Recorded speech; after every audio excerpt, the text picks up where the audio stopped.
सभी को जय मसीह की। आज का विषय है उपवास। आज हमने उपवास के बारे में सीखा है। मेरे प्रियो, हमें अन्न से ज्यादा अपने नकारात्मक विचारों का उपवास करना चाहिए। जब हम परमेश्वर के वचन के नियंत्रण में रहते हैं तो दुष्टात्माएं हमारे नियंत्रण में रहती हैं। उपवास हमारे बंधनों को तोड़ने के लिए किया जाता है। उपवास करने से हम परमेश्वर को और भी अधिकाई से जानते हैं और परमेश्वर के बहुत करीब जाते हैं। हालेलुया। क्या तुम अपने ही लिए खाते पीते नहीं हो? क्या सच में तुम मेरे लिए उपवास करते हो? कुछ लोग स्वार्थ के लिए उपवास करते हैं। बीमारी, असली बीमारी तो विचारों में है। असली बीमारी कहाँ है? विचारों में है। आज आदमी मानसिक बीमार है। कैसा बीमार है? अगर शरीर से स्वस्थ भी है तो मन से बीमार है वो। मेरे प्रियो, जब आप उपवास करते हैं तब जो खाना आप नहीं खाते वह दूसरों को दें जिनके पास नहीं है। उपवास करने के 3 लाभ: पहला, चंगाई मिलेगी; दूसरा, बंधन टूटेंगे; तीसरा, आपका अभिषेक बढ़ता रहेगा। आज के वचन के द्वारा परमेश्वर आप सभी को आशीष दे।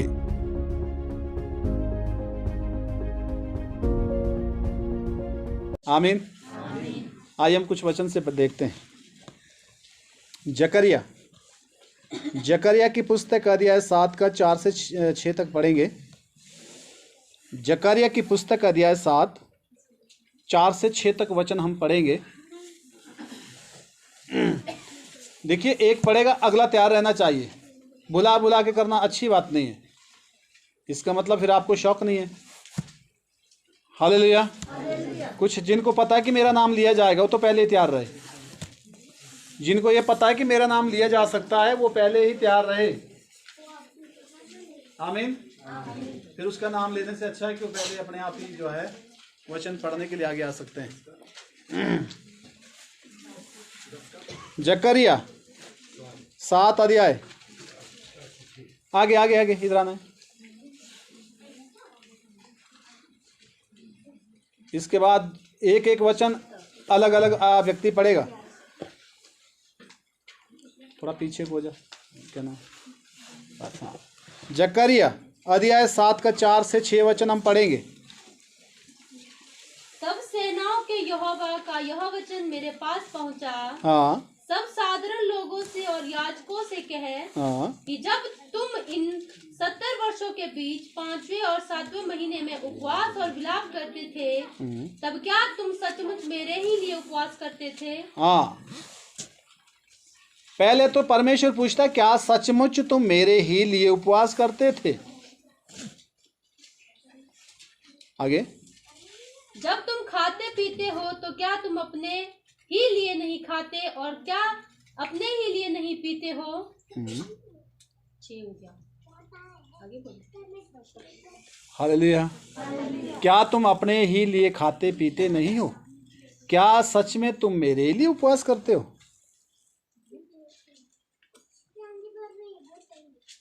हालेलुया। कुछ लोग स्वार्थ के लिए उपवास करते हैं। कैसे करते हैं? बीमारी, असली बीमारी तो विचारों में है। असली बीमारी कहाँ है? विचारों में है। आज आदमी मानसिक बीमार है। कैसा बीमार है? अगर शरीर से स्वस्थ भी है तो मन से बीमार है वो। और कुछ लोग इसलिए उपवास करते हैं मेरी शारीरिक पीड़ा खत्म हो जाए, और वो तब तक ही उपवास करेगा जब तक चंगा ना हो जाए। उसके बाद यीशु मसीह का नाम लेने के लिए कतराता है पब्लिक में। क्या परमेश्वर ऐसे व्यक्ति को चाहता है? जिस परमेश्वर ने उसको चंगा किया उस परमेश्वर को नाम लेने से वो कतराए?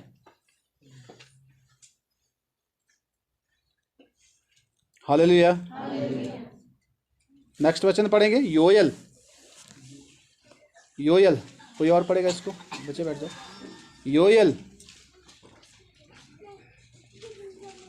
योएल अध्याय 1 13 से 15 तक है। योएल, जल्दी जल्दी आ जाए।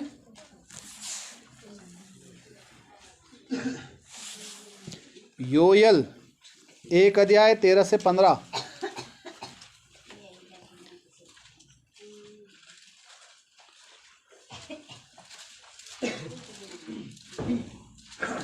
योएल 1 अध्याय 13 से 15 वचन। हे याजकों, कटी में टाट बांधकर छाती पीट पीट के रो। हे वेदी के टहलुओं, हाय हाय करो। हे मेरे परमेश्वर के टहलुओं, आओ टाट ओढ़े हुए रात बिताओ, क्योंकि तुम्हारे परमेश्वर में अन्न बलि और अर्घ अब नहीं आते।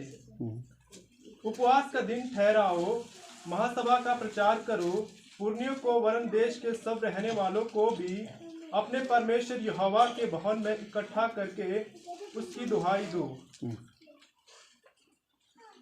हालेलुया। लिखा है रो, चिल्लाओ, टाट ओढ़ो, दुखी हो जाओ। हालेलुया। परमेश्वर के लिए। आमीन। और दिन ठहराओ उपवास का।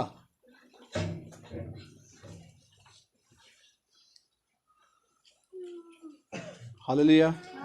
यहाँ ऐसा लिखा है कि अगर तुम बीमार है तो उपवास करो सिर्फ, उसके बाद छोड़ दो। हाँ, लिखा है एक जगह कि ये जाति जो है प्रार्थना और उपवास के बिना नहीं जाती। हालेलुया। पर उपवास क्या उतना ही करना है जब तक आप चंगे नहीं हो जाओ, उसके बाद क्यों उपवास नहीं करना? क्या आपके विचारों की बाउंडेशन टूट गई है? क्या आपकी मानसिक बीमारी खत्म हो गई है? क्या आप विचारों से मुक्त हो चुके हैं? हालेलुया। क्या ये अंदरूनी बाउंडेशन तोड़ना ज़रूरी नहीं है? बहुत ज़रूरी है।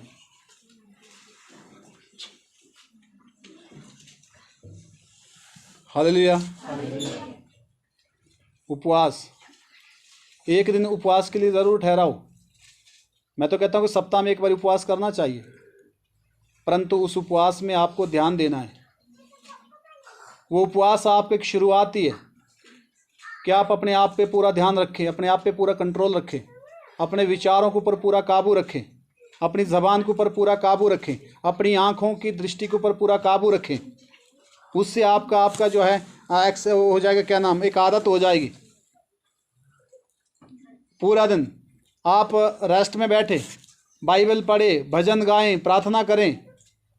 उस दिन कुछ भी काम नहीं करना है, क्योंकि आप परमेश्वर के नज़दीकी में बैठे हुए हैं। वो आपका भक्ति का दिन होना चाहिए। हालेलुया।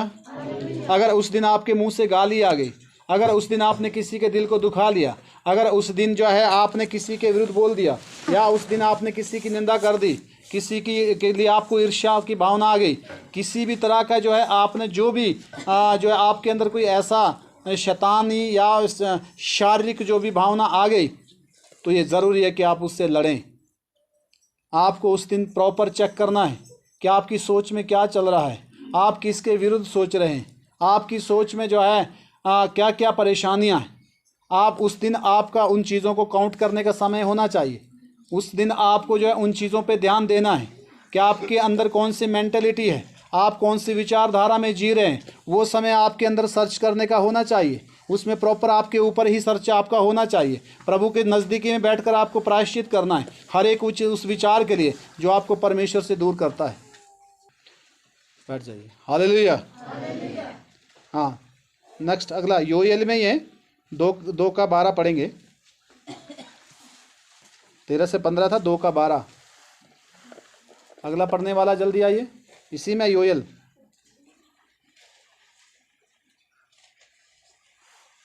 2 का 12। जिसने आना जल्दी आइए।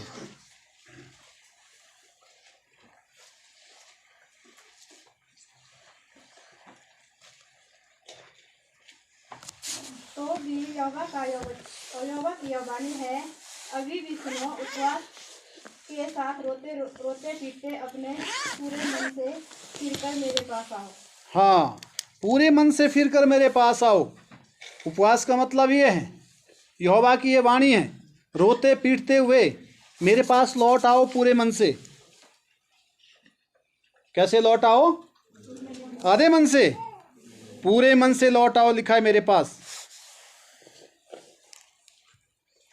हालेलुया।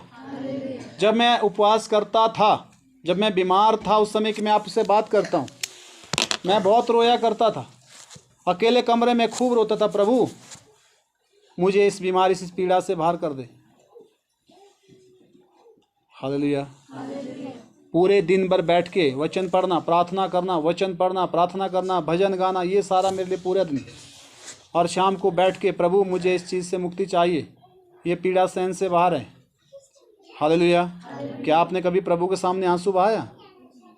मुश्किल लग रहा है, बहुत कम लोगों ने।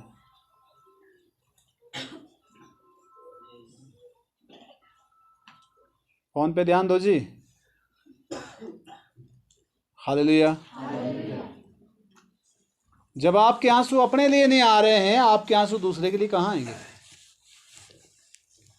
आपको तो चाहिए कि आप दूसरे की पीड़ा के लिए भी रोएं कि प्रभु वो व्यक्ति इस परेशानी में उसे मुक्त कर दे, और आप उसको बोल सकते कि यीशु मसीह के नाम से वो मुक्त हो जाएं, क्योंकि यीशु हम सबसे एक सम्मान प्रेम करता है। उसने यही कहा है कि अपने पड़ोसी से अपने सम्मान प्रेम करो। हालेलुया, आमीन। यहाँ लिखा है रो, पहले भी लिखा था रो, अभी भी लिखा है रो। प्रभु के पास आओ और रो, आंसू बहाओ।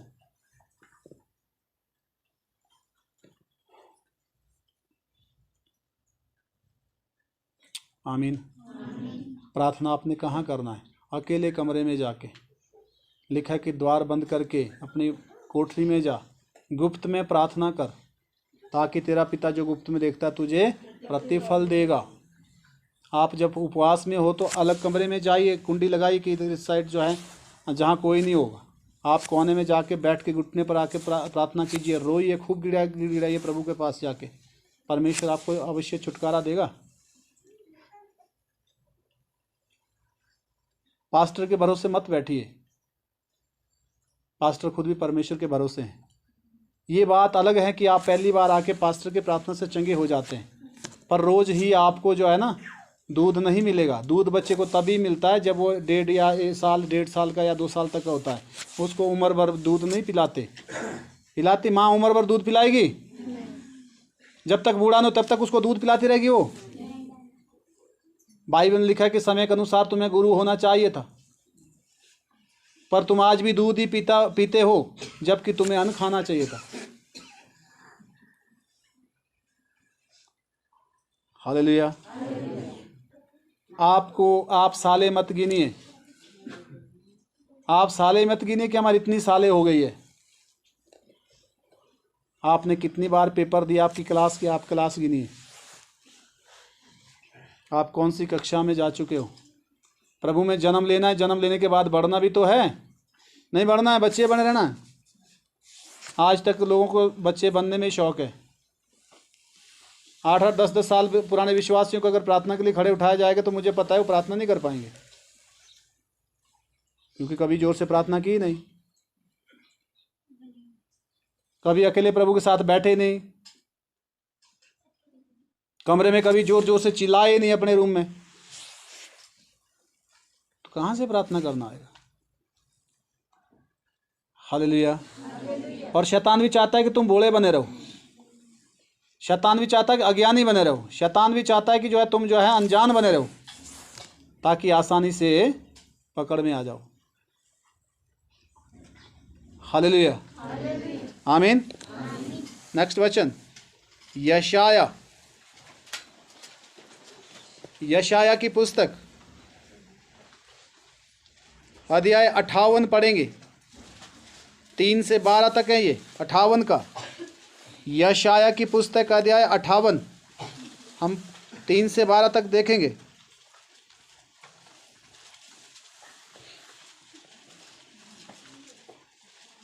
मनीषा,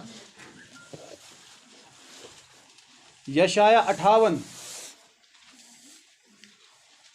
3 से 12।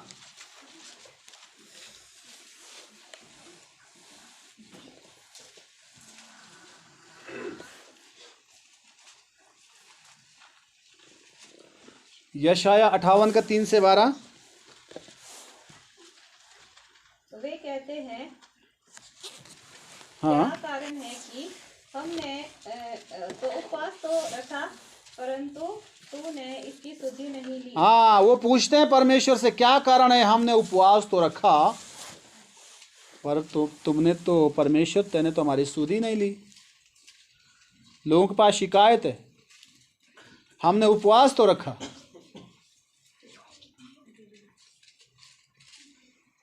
शांत हुए उपवास करी करी जवाब आना मिल दो, जवाब किधर मिला? तुमने सवाल ही नहीं किया। हालेलुया। तुम्हारा सवाल ही पूरा नहीं है। आगे हमने दुख उठाया, लिखा है हमने दुख उठाया, परंतु तूने कुछ ध्यान नहीं दिया। लिखा है परमेश्वर तेने कुछ ध्यान नहीं दिया। सुनो, उपवास के दिन तुम अपनी ही इच्छा पूरी करते हो। हाँ, लिखा है उपवास के दिन तुमने अपनी ही इच्छा पूरी की है। उपवास के दिन तुम अपनी ही मर्जी करते हो, अपनी इच्छा करते हो। आगे और अपने सेवकों से कठिन कामों को कराते हो। अपने सेवकों से कठिन काम करवाते हो, उस दिन आप पोसेशन। आगे सुनो, तुम्हारे उपवास का फल यह होता है लिखा है तुम्हारे उपवास का फल ये है कि तुम आपस में लड़ते और झगड़ते, तुम आपस में लड़ाई झगड़े भी जारी चले हुए, वो भी है। आगे दुष्टता से घूंसे मारते लिखा है दुष्टता से घूंसे मारने का मतलब दुष्ट बातें बोलते हो, गलत बातें बोलते हो, जिससे दूसरे को दुख होता है। आपकी जबान कड़वी है, आपकी जबान जो है दर्ददायक है, दुखदायक है, घूंसे मारते हो। जैसा उपवास हाँ, तुम आजकल रखते हो, लिखा है जैसा उपवास तुम आजकल रखते हो, उससे तुम्हारी प्रार्थना ऊपर नहीं सुनाई देगी। तुम्हारी प्रार्थना ऊपर सुनाई, तुम्हारी प्रार्थना ऊपर सुनाई। तो जब बोल दिया है तो अब क्या उपवास करोगे जी? इससे तुम्हारी प्रार्थना ऊपर सुनाई नहीं देगी। जिस उपवास से हाँ, मैं प्रसन्न होता, अब कहता है परमेश्वर कहता है जिस उपवास से मैं खुश होता हूँ, मैं प्रसन्न होता हूँ। आगे अर्थात जिसमें मनुष्य स्वयं को दीन करे। लिखा है वो उपवास वो है जिसमें मनुष्य अपने आप को दीन करे, अपने आप को नम्र करे, अपने आप को छोटा करे, अपने आप को सिंपल करे, सादा करे। आगे क्या तुम इस प्रकार करते हो? क्या तुम ऐसा करते हो? क्या सिर को झाऊ के समान झुकाना, हाँ अपने नीचे टाट बिछाना हाँ और राख फैलाने ही को तुम उपवास और यहोवा को प्रसन्न करने का दिन कहते हो? कहते हैं कि क्या तुम सिर्फ इसी को उपवास मानते हो कि तुमने राख फैलाया, अपने आप को दुख दिया या से कुछ करके? आगे जिस उपवास से मैं प्रसन्न होता हूँ, लिखा है जिस उपवास से मैं खुश होता हूँ, वह क्या यह नहीं वो क्या ये नहीं कि अन्याय से बनाए हुए दासों और अंधेर सहने वालों का जुआ तोड़कर उनको छुड़ा लेना। हाँ, जुआ तोड़ना है। क्या तोड़ना है? जुआ तोड़ना है। और सब जुओं को टुकड़े टुकड़े कर देना। जो सारे जुए होता है वो क्या ना क्षमाई क्या होता है? जो आदमी को कंट्रोल करता है। जुआ कहाँ होता है? वो विचारों में। कहाँ होता है? कहाँ होता है? विचारों में होती है बाउंडेशन। हालेलुया। लिखा है क्या वो चीजें तोड़ना जरूरी नहीं है? क्या वह यह नहीं है? क्या उनका जुआ नहीं तोड़ना है? जो बंधनों में है, क्या उनको रिहा नहीं करना है? अपने आप अपने विचारों को आज़ाद नहीं रखना है? परमेश्वर के वचन के अनुसार क्या जीवन नहीं जीना चाहिए? तो उसके लिए विचार के जो जुए हैं वो तोड़ने पड़ते हैं अंदर से। विचारों की बाउंडेशन, मन के जो बंधन है। हालेलुया। बंधन बहुत प्रकार के हैं।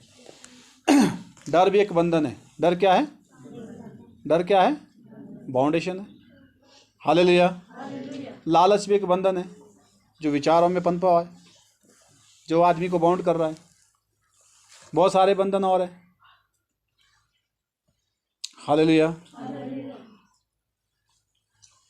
क्षमा न करना एक बंधन है, अंदर कठोरता है, बाउंडेशन है विचारों में। दया न करना एक बंधन है, भलाई नहीं करना एक बंधन है। हालेलुया। प्रेम नहीं करना वो बंधन है। क्या है? बंधन है ना।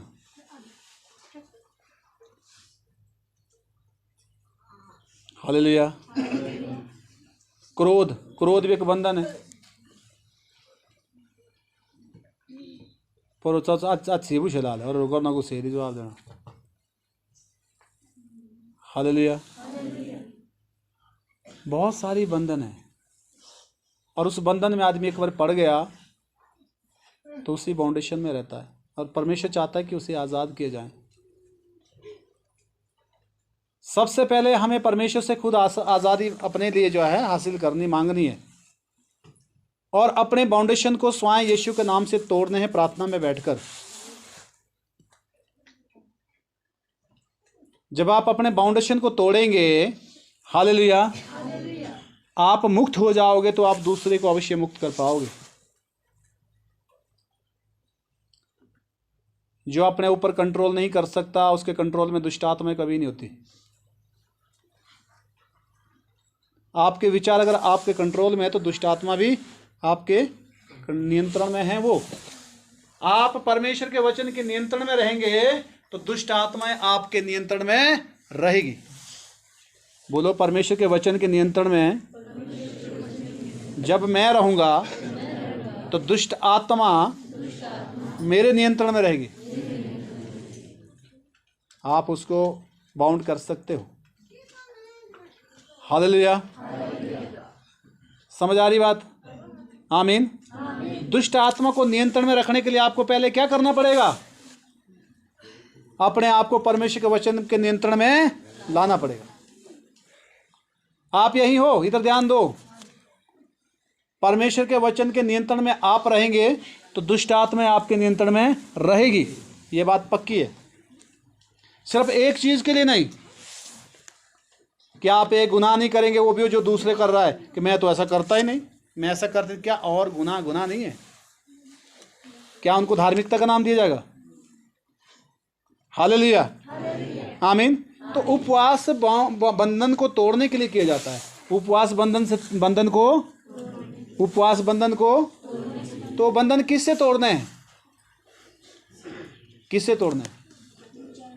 किससे तोड़ने हैं? किसके विचारों से? कौन तोड़ेगा? आप तोड़ेंगे। आप तोड़ेंगे परमेश्वर के नाम से, परमेश्वर के नाम से।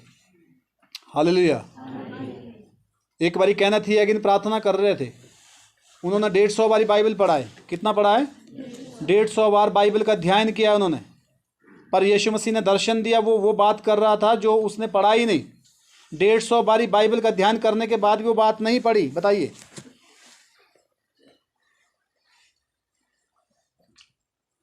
परमेश्वर का जो वचन है वो सागर से भी ज़्यादा गहरा, याद रखना। जितना आप खोजेंगे उतनी गहराई ज़्यादा है उसकी। हालेलुया। और शैतान आया, वो कहता कि शैतान आया, वो बंदर की तरह आया और उसने धुआं छोड़ दिया। यीशु मसीह का दर्शन उसको दिखना बंद हो गया। वो घबरा गया, वो हड़बड़ाया, उसने बोला यीशु के नाम में शैतान दूर हो जा। और उसकी किताब में लिखा है, कहते वो चूहे की तरह हो गया और वो धुंधलापन था वो हट गया, एक चूहा जैसा साइड में निकल गया कहते हैं। और यीशु जब दिखाई दिया तो उसने कहा, कहते प्रभु यीशु ऐसा क्यों हुआ? और उसने कहा यदि तू अभी भी इसको डांटता नहीं तो ये नहीं जाता।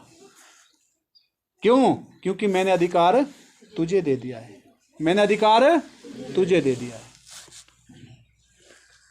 हालेलुया। अब मान लो अगर भारत की बॉर्डर पर जो है फौजी खड़े हैं और परे से दुश्मन फौजी भी तैयार हैं, तो फौजी बोलेगा भारत सरकार फौजियों से लड़ाई करो, भारत सरकार फौजियों से लड़ाई करो, खुद चुपचाप बैठा रहेगा।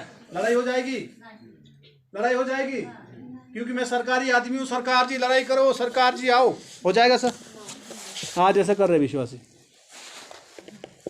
कर रहे कि नहीं कर रहे? कर रहे कि नहीं कर रहे? यीशु मसीह ने हमारे लिए लड़ाई लड़ ली ना, उसने जीत भी ली है।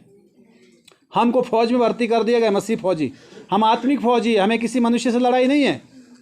दुष्ट आत्माओं से लड़ने के लिए यीशु मसीह ने आपको चुना है, और आप अपनी लड़ाई में हार मान के बैठे हुए। यीशु तो लड़ गया तो 2000 साल पहले। आज आपको लड़ना है अपने कुविचारों से, दुष्ट आत्माओं के विचारों से, आपके बाउंडेशन से। आपने स्वयं उसको तोड़ना यीशु के नाम से। यीशु का नाम आपके पास अधिकार है। क्या है?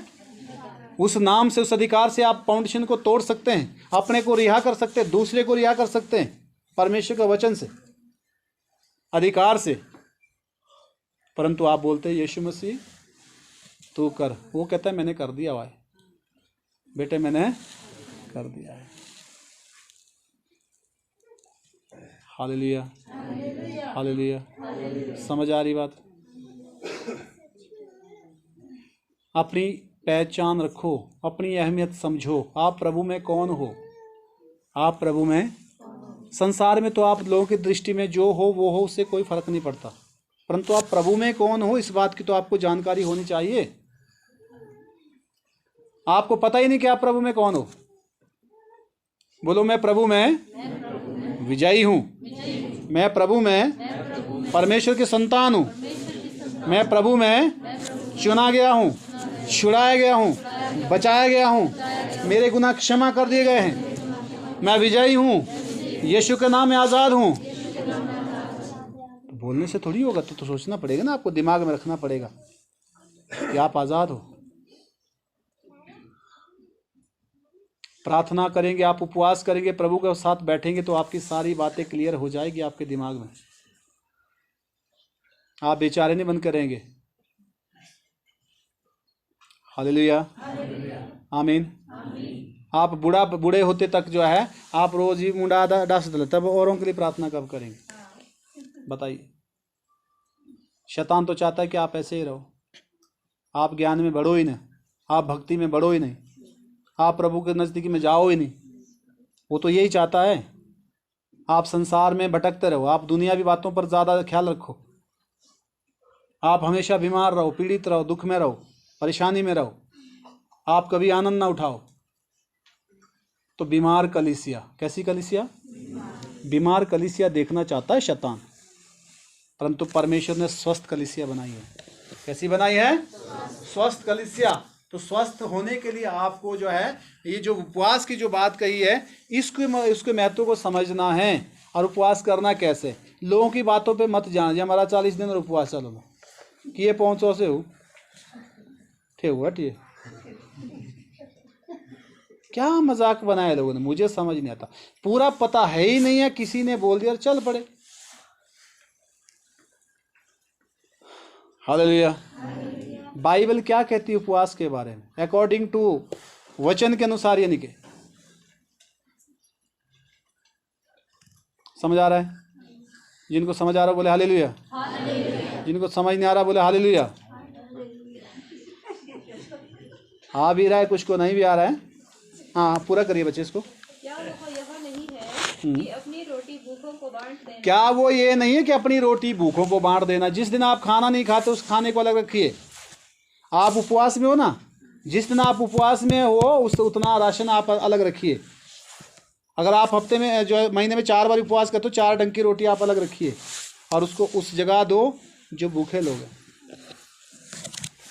अनाथ और मारे मारे फिरते हुओं को अपने घर ले आना, अनाथ और मारे मारे फिरे हुओं को अपने घर लाना, किसी को नंगा देखकर वस्त्र पहनाना, किसी को नंगा देकर वस्त्र पहनाना, अपने जाति भाइयों से अपने को ना छिपाना, अपने जाति भाइयों से अपने को ना अलग करना, ना छुपाना। तब तेरा प्रकाश पौ फटने के समान चमकेगा, तब तेरा जो प्रकाश है वो पौ फटने के समान चमकेगा और तू शीघ्र चंगा हो जाएगा। तू क्या हो जाएगा? क्या हो जाएगा? शीघ्र लिखा है, शीघ्र का मतलब जल्दी।